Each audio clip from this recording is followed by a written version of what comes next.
Um dos maiores problemas da nossa sociedade é o problema financeiro. Como lidar com o dinheiro? Para falar sobre o tema, eu convidei o educador financeiro Daniel Carrareto. Daniel, uma alegria recebê-lo no programa Desafios. Igualmente, agradecer mais uma vez o convite. Espero que a gente possa colaborar com as pessoas que estão assistindo e ajudá-los de alguma forma.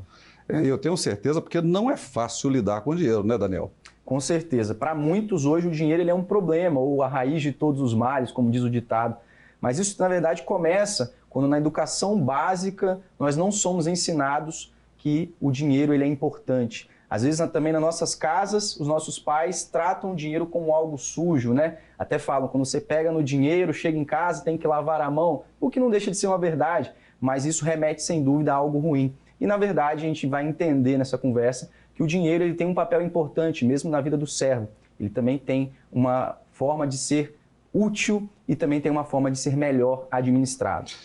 E você falou sobre algo muito importante. A gente não aprende no ensino fundamental, no ensino médio e até mesmo na maioria das graduações como lidar com o dinheiro, educação financeira.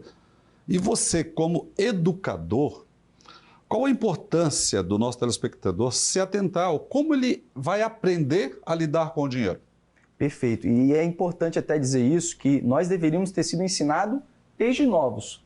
Mas como muitos não foram, infelizmente, não é tarde para começar. Não, e Daniel, os nossos pais não receberam essa educação financeira.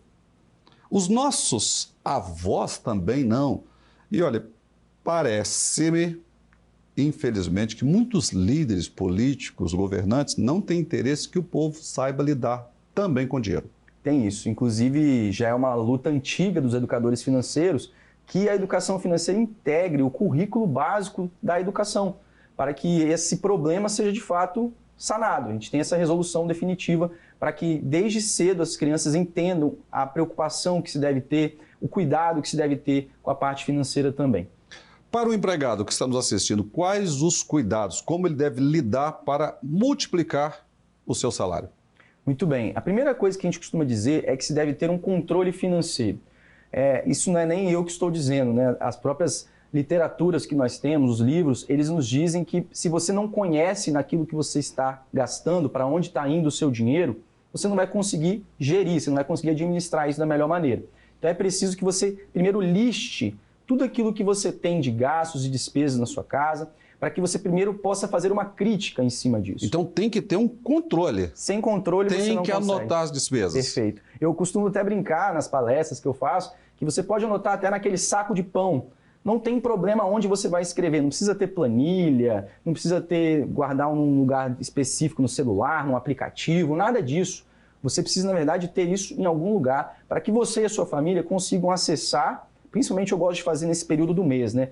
Faça o registro do início até o final do mês, todas as suas despesas, para que no final desse mês, que é quando geralmente você vai receber um salário, você consiga fazer uma crítica e, se for o caso, tirar realmente uma despesa, um gasto que não faz sentido, que é onde pode estar indo o seu dinheiro, infelizmente. Pode reunir a família, inclusive, para discutir juntos. É o ideal. Para onde o dinheiro está indo. É o ideal, até porque muitas vezes a família participa dessas despesas que podem ser eliminadas. E aí sim, com um controle financeiro, é possível fazer essa crítica e determinar também que parte dessas despesas não necessárias podem sim se tornar investimentos, podem se tornar uma reserva para uma compra necessária e por aí vai.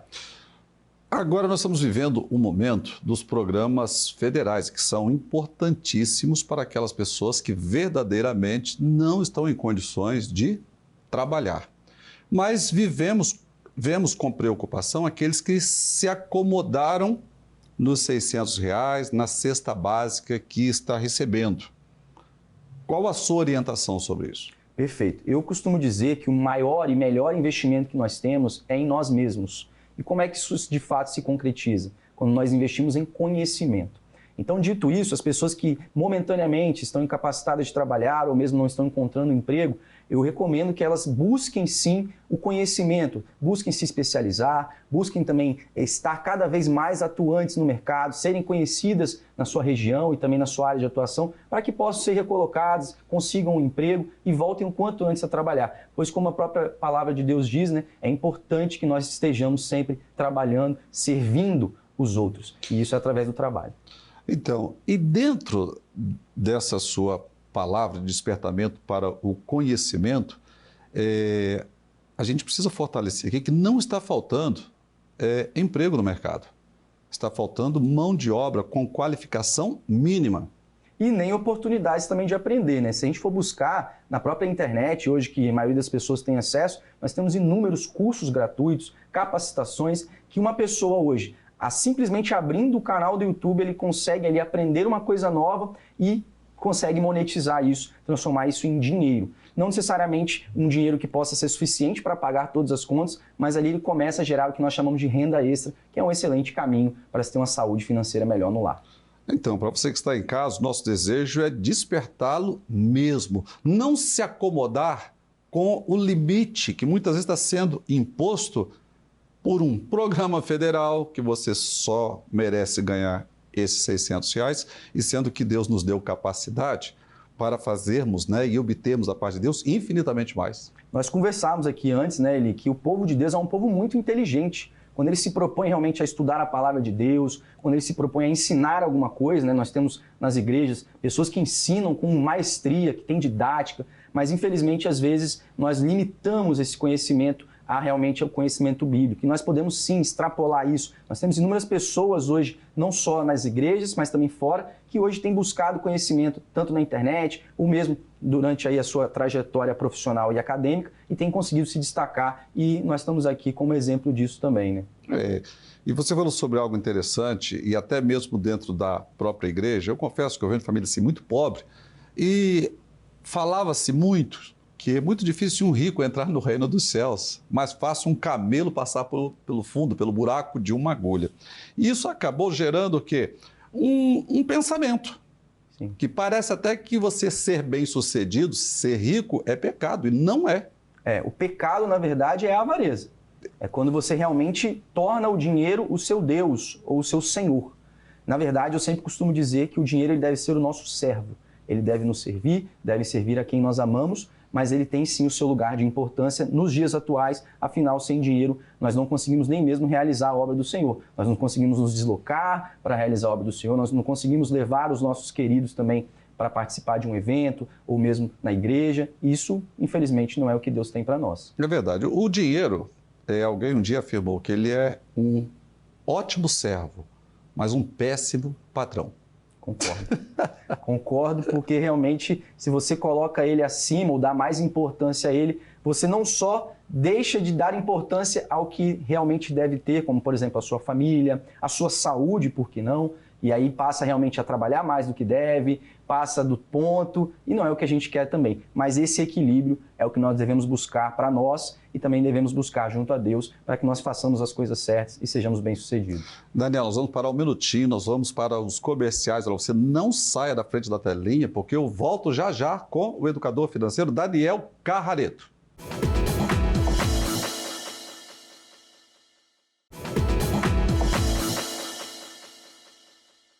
No programa de hoje estamos tratando sobre o tema educação financeira. Convidei Daniel Carrareto, ele que é educador financeiro.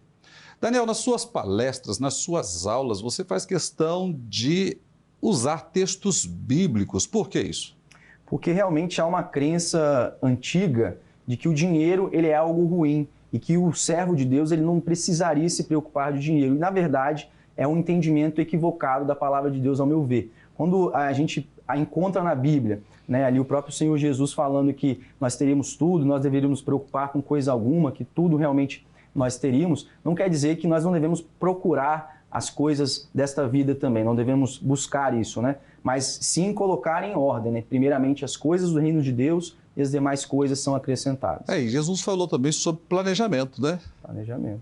Meu pai, a melhor aula de economia foi o meu pai quem me deu. Não pendurar o chapéu onde a gente não alcança.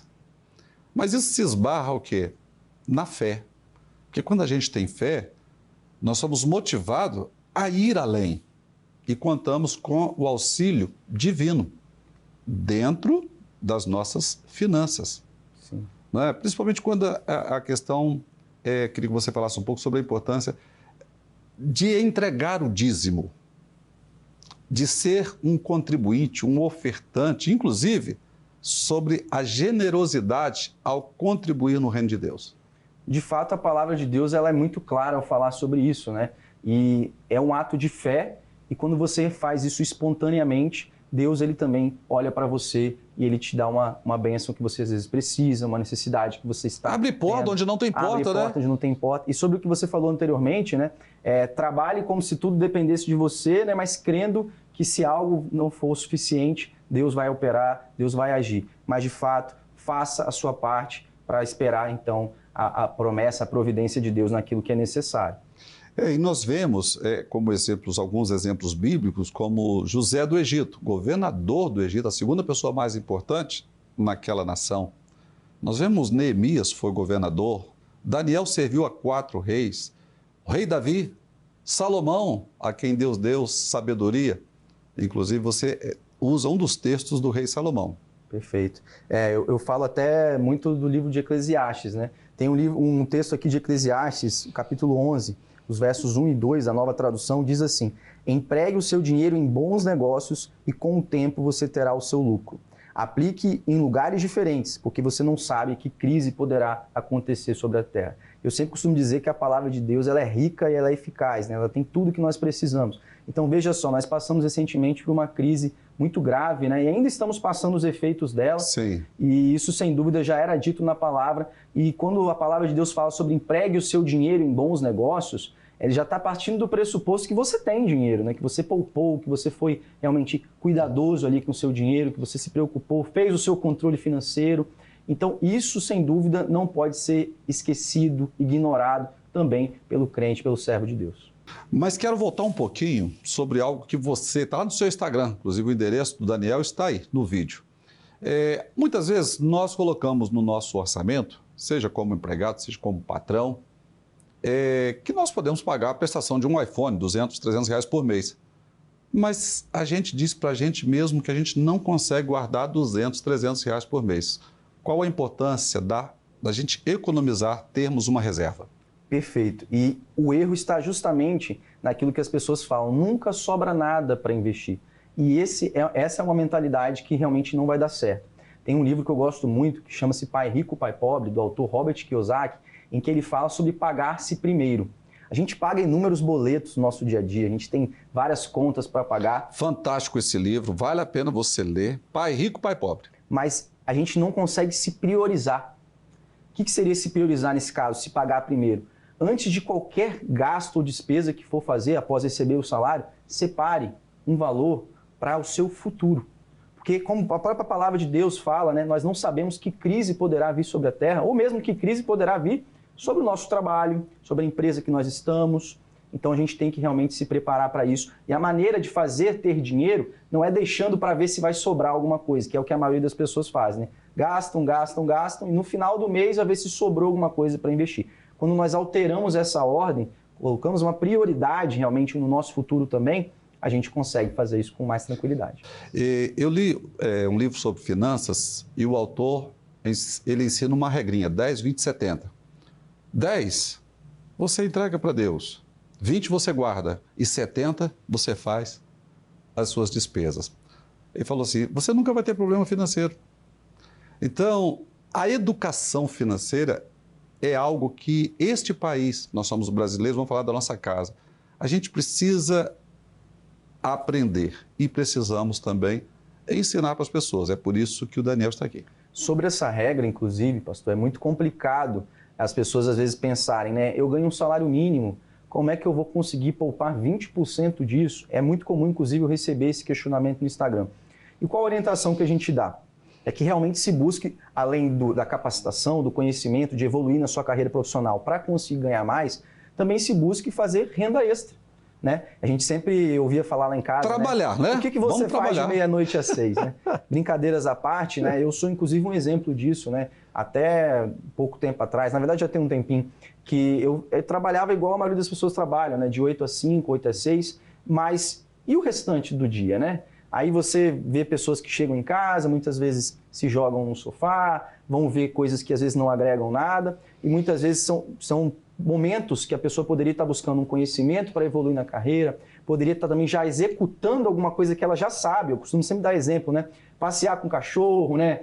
Hoje em dia já se paga para passear com cachorro. Cozinhar alguma coisa que já sabe fazer bem feito e vender para alguém. Tudo isso são formas de você conseguir uma renda extra, até mesmo como motorista de aplicativo. Hoje em dia existem também pessoas que trabalham em festas, auxiliando, servindo. Enfim, são inúmeras as possibilidades de fazer renda extra. Então essa desculpa, essa crença limitante que existe, eu ganho pouco, é por isso que eu não poupo, é por isso que eu não consigo, isso deve acabar para que a gente consiga, de fato, alcançar os nossos objetivos financeiros. Temos que desbloquear a nossa mente. Perfeito. Não é isso? Muitas pessoas falam assim, Eli, como você consegue? Ué, porque eu dirijo o programa, né? Apresento o programa, tem algumas parcerias do programa Desafios, mas eu sou cantor, nesse momento estou produzindo 2 músicas, tenho 8 livros escritos, tenho o privilégio, a honra também de ser pastor, olha que bacana. A Bíblia fala, do suor do teu rosto comerás. Então, se a gente quiser fazer como a maioria faz, a gente vai ganhar o que a maioria ganha. Aí eu quero fechar esse bate-papo aqui falando sobre a regra de Pareto, 80-20. Perfeito. Eu só queria antes comentar, uma coisa que eu falo muito com os meus alunos, né? Quando eu comecei, como eu já disse, eu tinha apenas o meu emprego. Sim. E comecei a agregar, né, fontes de renda. Hoje já são várias fontes. Eu não vou nem citar o número aqui, porque algumas pessoas podem até assustar. Eu falei isso recentemente num podcast. Algumas pessoas questionaram, isso não pode ser verdade. E como é que você arruma tempo para fazer isso tudo? Mas tudo é realmente gradativo.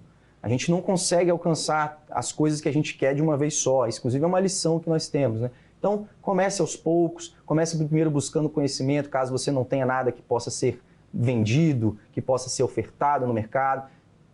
Com o conhecimento, você já vai conseguir ofertar alguma coisa no mercado, vai conseguir, às vezes, fazer uma renda extra, e isso vai, sem dúvida, como uma bola de neve, escalonando até que você consiga cada vez mais gerar mais renda. E pode começar a partir de agora. Perfeito. Não é isso? Sempre. Daniel Carrareto, quero agradecer por ter atendido o nosso convite. Uma pena que o nosso bate-papo, né? Nosso tempo é curto, mas tenho certeza que a gente pôde levar aí uma contribuição para os nossos telespectadores. Forte abraço para você. Obrigado. Para você que está em casa, o recadinho já foi dado. Mas olha só, Jesus falou assim, buscai em primeiro lugar o reino de Deus. Se você colocar Deus em primeiro lugar na sua vida, você vai receber a capacidade dele, do Espírito Santo, que vai te dar sabedoria. Como gerenciar as suas finanças. A escolha, ela é sua. Querer ou não, continuar a partir de agora com a ajuda de Deus. Desafios, volta já.